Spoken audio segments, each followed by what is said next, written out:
नमस्कार दोस्तों, मेरा नाम है अर्पित और आज के इस वीडियो में हम फिजिकल एजुकेशन के 30 मोस्ट इम्पॉर्टेंट एमसीक्यूज़ को यहाँ पर सॉल्व करने वाले हैं। तो दोस्तों आप देखते रहिए इस वीडियो को और इस वीडियो में हम कंप्लीट फिजिकल एजुकेशन के सिलेबस को एमसीक्यू के माध्यम से रिवाइज करने वाले हैं।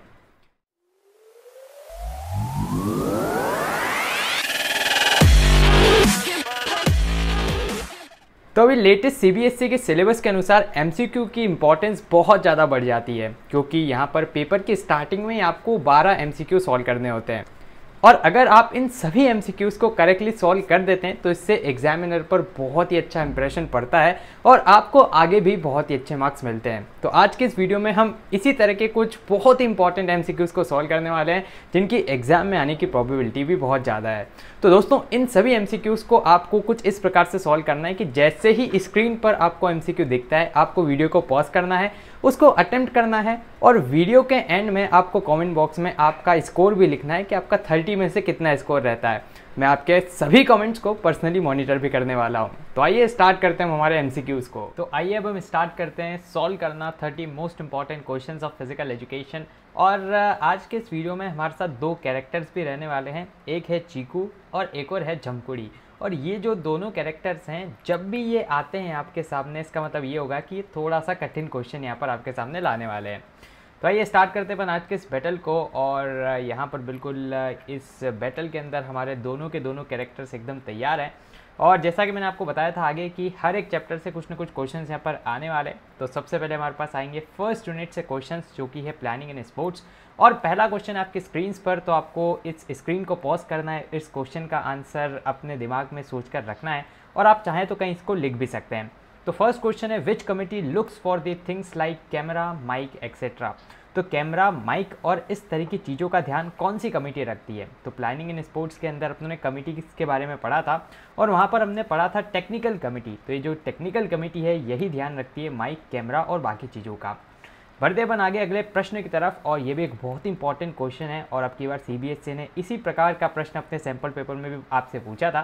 तो यहाँ पर पूछा जा रहा है कि to avoid the careless mistake under pressure and to achieve the goal which of them should be more valuable. तो यहाँ पर ये क्वेश्चन आपसे पूछा जा रहा है। चार ऑप्शंस आपके सामने, पहला है प्लानिंग, सेकंड है स्टाफिंग, थर्ड है सुपरविजन और फोर्थ है बजटिंग। तो इन चारों चीज़ों में से ऐसी क्या चीज़ है जिसको यहाँ पर किया जाता है। तो देखिए इसका सही आंसर रहेगा प्लानिंग। तो प्लानिंग एक ऐसी चीज़ है जिसको हम पहले से करके रखते हैं ताकि जो केयरलेस मिस्टेक्स हैं उसको अपन अवॉइड कर सकें और साथ ही जो अनड्यू प्रेशर रहता है उसको भी हम यहाँ पर दूर कर सकें और हम हमारे गोल को एफिशिएंटली अचीव कर सकें। तो मतलब बिल्कुल प्लानिंग की डेफिनेशन यहाँ पर आपको दे दी गई थी और आपसे पूछा गया था कि क्या ये चीज़ है। बढ़ते अपन अगले प्रश्न की तरफ। ये एक बहुत इंपॉर्टेंट प्रश्न है और सीबीएसई अक्सर इस तरह के क्वेश्चंस अपनी एग्जाम में पूछता रहता है।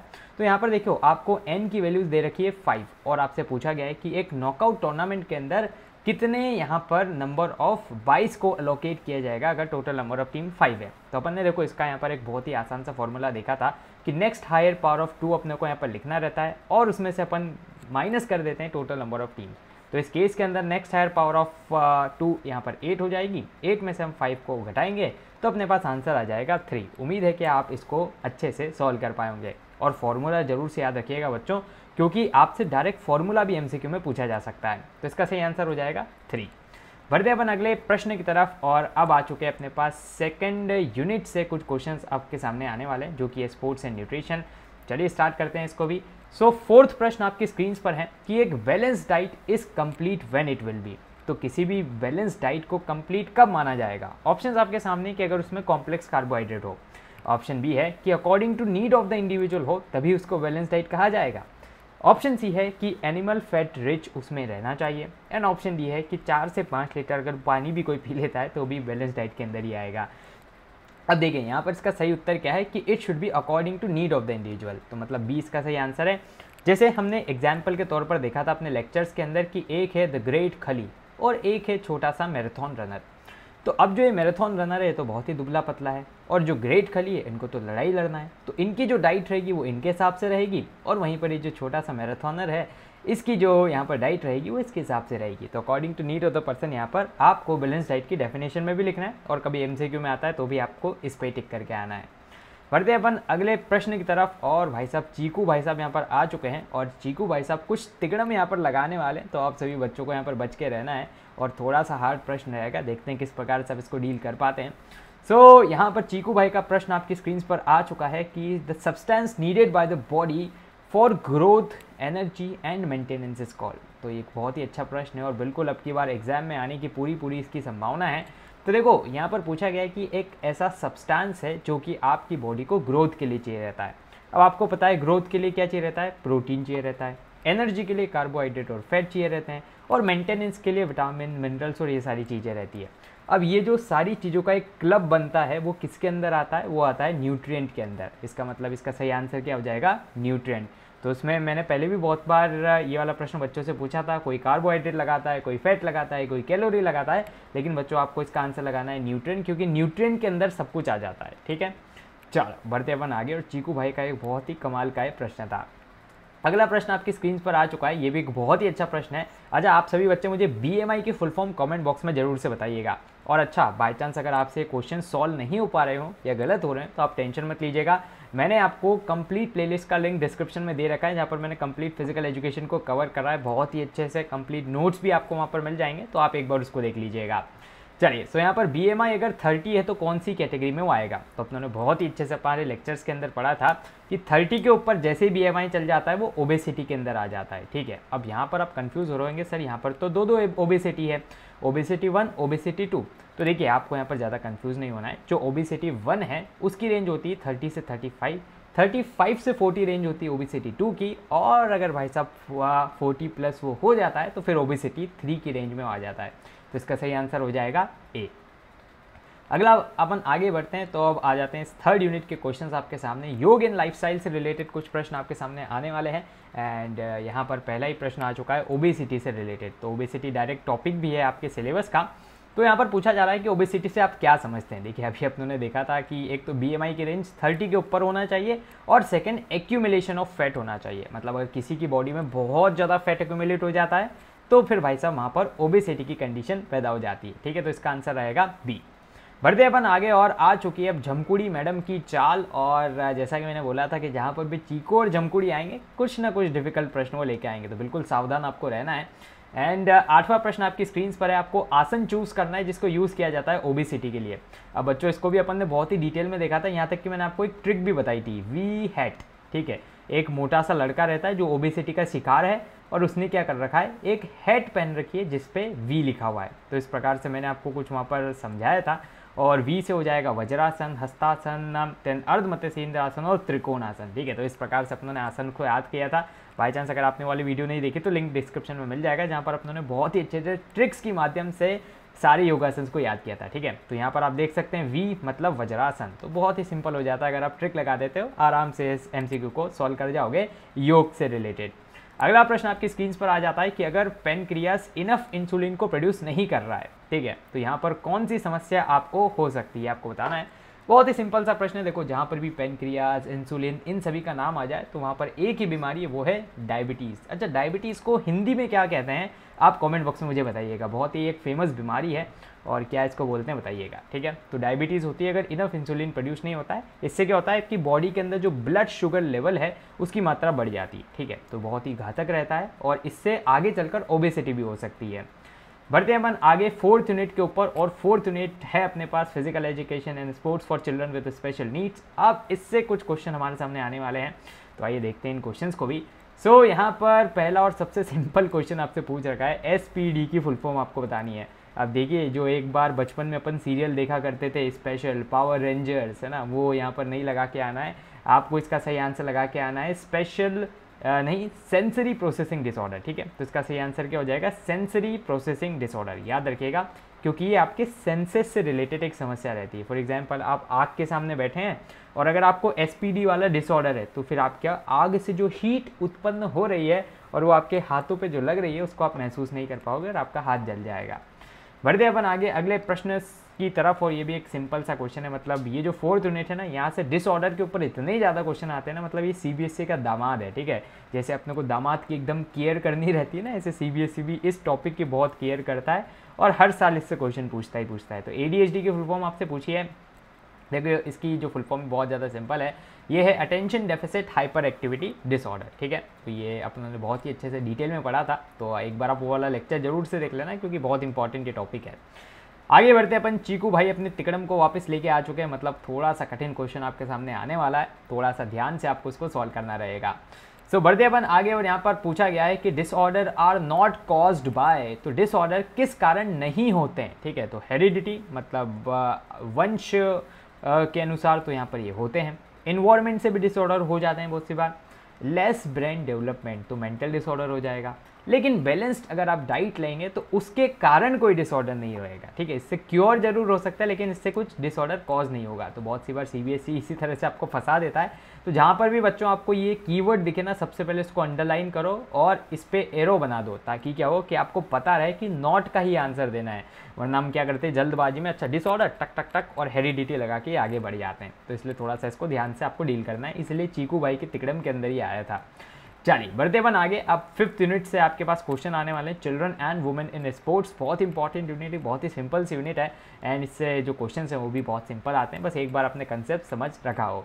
सो यहाँ पर पूछा गया है पेंटिंग, केचिंग, ये जो सारी एक्टिविटीज़ है किस तरह की ये एक्टिविटीज़ के अंदर आती है। तो देखो अपनों ने मोटर स्किल डेवलपमेंट पढ़ा था, उसके अंदर अपनों ने 2 मोटर स्किल डेवलपमेंट पढ़े थे, फाइन और ग्रॉस। तो ग्रॉस क्या होता है, लार्ज मसल का डेवलपमेंट, और पेंटिंग, केचिंग इस सब के लिए क्या होता है, छोटी छोटी मसल्स का डेवलपमेंट ये रहता है, मतलब फाइन मोटर स्किल डेवलपमेंट के अंदर ये आने वाला है।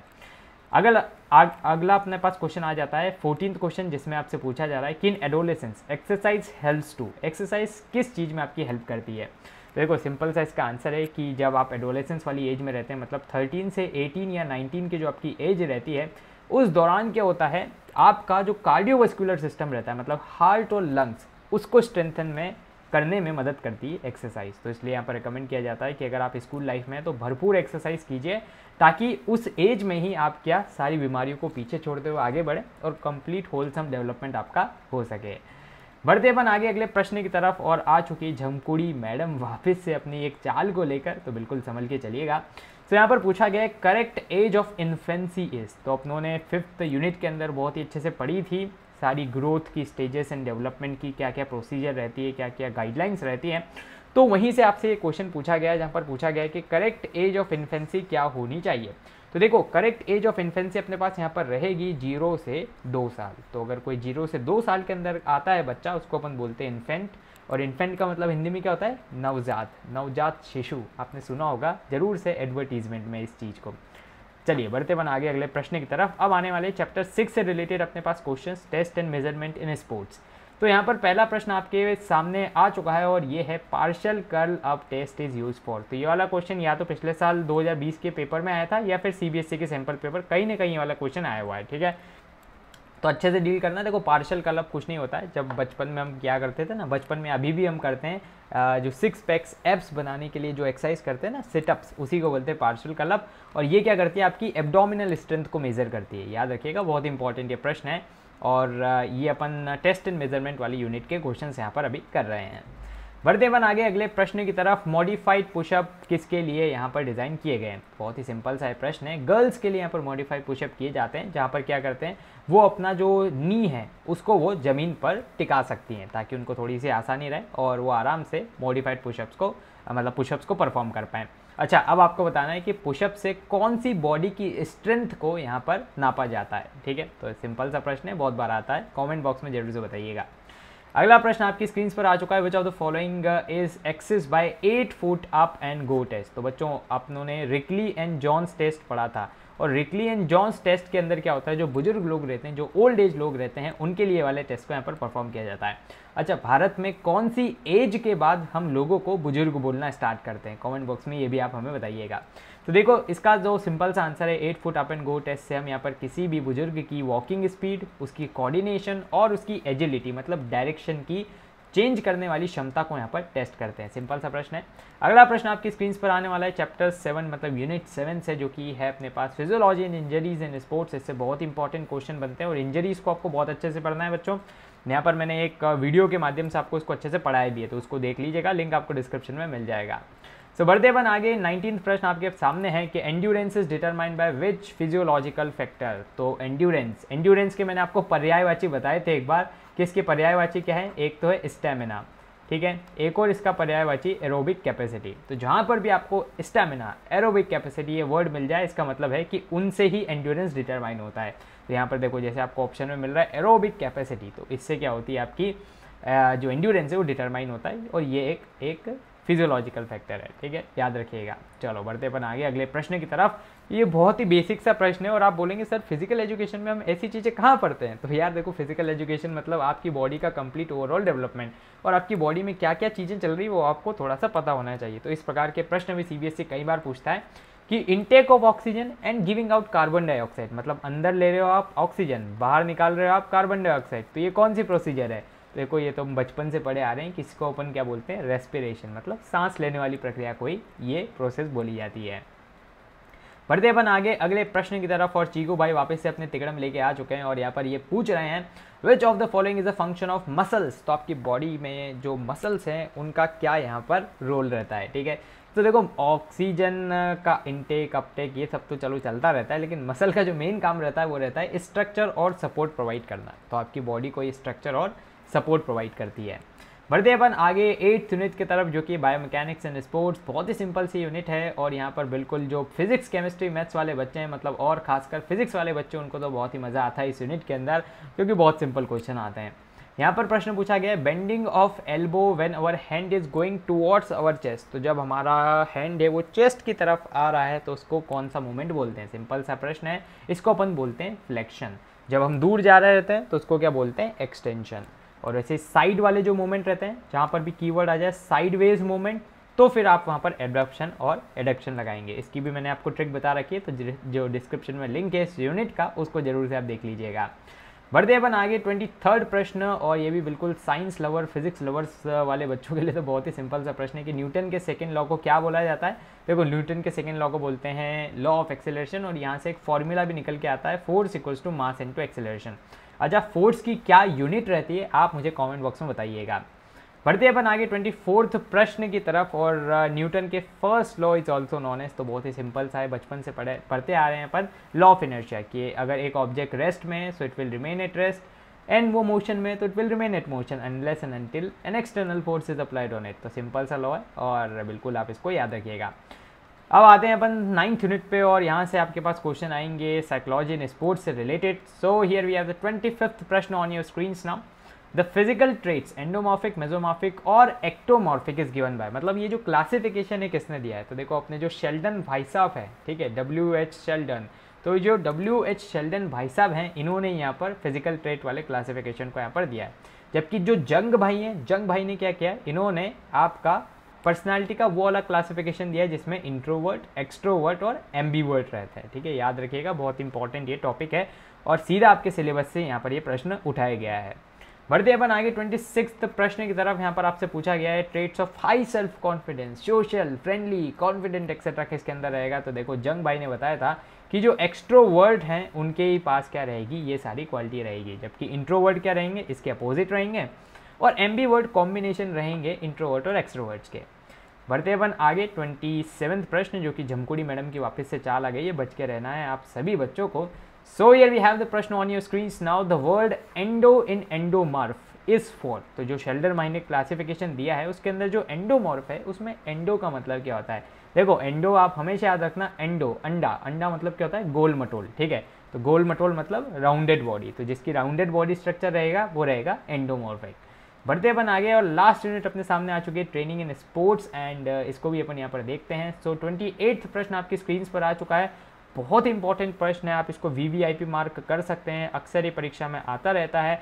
तो यहाँ पर है speed plays the another name of which method. तो देखो जो अपने पास फार्टलेक मेथड रहता है इसी को अपन स्पीड प्ले के नाम से भी जानते हैं, और एक स्वीडिश मेथड है, स्वीडन में इसको खोजा गया था, ठीक है, पिछली बार आपकी परीक्षा में यही पूछ लिया गया था कि ये ओरिजिनेट कहाँ से हुआ था, तो आपको ये भी याद रखना है। बढ़ते अपन आगे 29th प्रश्न की तरफ, और ये सेकेंड लास्ट क्वेश्चन भी है। यहाँ पर आपसे पूछा जा रहा है the ability which helps to the movement with greater range, है ना, टू डू द मूवमेंट, ठीक है, तो यहाँ पर आप परफॉर्म कर सकते हैं, आप किसी भी मूवमेंट को आप बिल्कुल एग्जीक्यूट कर सकते हैं। ग्रेटर रेंज से कब? जब आपके अंदर फ्लेक्सिबिलिटी रहेगी। तो बहुत ही सिंपल सा प्रश्न था। अब लास्ट प्रश्न, और बहुत ही इंपॉर्टेंट और बहुत ही टिपिकल प्रश्न, मतलब सबसे डिफ़िकल्ट प्रश्न आज का यही है, जिसको मतलब फ्लेक्सिबिलिटी की डेफिनेशन के साथ साथ उसके सभी मेथड्स भी पता होंगे, वही इस क्वेश्चन को डील करके आगे बढ़ पाएगा। तो बच्चों, ये वाला अगर आपसे क्वेश्चन नहीं बन रहा है, टेंशन नहीं लेना है, इसको मैंने अच्छे से समझाया अपने वीडियोस के अंदर। यहाँ पर आपसे पूछा गया है which is not the method to improve the flexibility. तो देखो, ये और ये तीनों मेथड हैं फ्लेक्सिबिलिटी से डील करने के। हालांकि अपनों ने जो बैलिस्टिक मेथड ये कहाँ पर पढ़ा था? ये पढ़ा था कि अगर आपको स्पीड को इंक्रीज करना है तो फिर आपको बैलिस्टिक मेथड को यूज़ करना पड़ेगा। तो दोनों तरीके से आप इसको डील कर सकते हैं। पहला तो आप एलिमिनेशन मेथड से भी इसको डील कर सकते हैं, या फिर सेकंड आप इसको इस तरह से डील कर सकते हैं कि आपको स्पीड के मेथड्स पता है तो भी आप इसको डील कर लेंगे। तो ये थे 30 मोस्ट इंपॉर्टेंट क्वेश्चंस। तो दोस्तों, फिलहाल के इस वीडियो में इतना ही। मुझे उम्मीद है कि आपको ये वीडियो पसंद आया होगा। अगर आपके कोई भी डाउट्स हो तो आप उसको कमेंट बॉक्स में लिख दीजिएगा।